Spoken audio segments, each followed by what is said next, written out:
To import a DigitalOcean Droplet Firewall, you will need to follow a series of steps.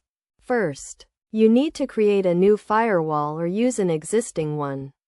Then you can configure the rules and settings to control incoming and outgoing traffic to your droplet. Start by logging into your DigitalOcean account and navigating to the networking section, where you will find the Firewalls option. Click on Firewalls to view a list of all your existing firewalls. If you do not have an existing firewall, click the Create Firewall button to create a new one. When creating a new firewall, you will need to provide a name and choose the inbound and outbound rules. You can also add specific rules for certain protocols and ports. For example, if you want to allow HTTP traffic, you would create an inbound rule for port 80. Once you have created your firewall, you can assign it to a droplet by navigating to the Droplets section and selecting the droplet you want to assign the firewall to. Click on the Actions drop-down menu and select Edit.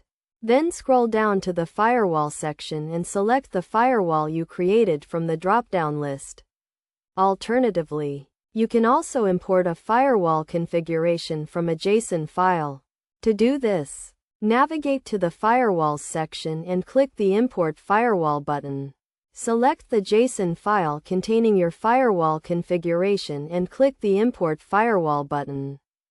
It is essential to regularly review and update your firewall rules to ensure the security and integrity of your droplet. You should also make sure to test your firewall rules after making any changes to ensure they are working as expected. Best practices for configuring your DigitalOcean Droplet Firewall include only allowing incoming traffic on necessary ports, using secure protocols, and regularly updating your firewall rules to reflect changes to your droplet configuration.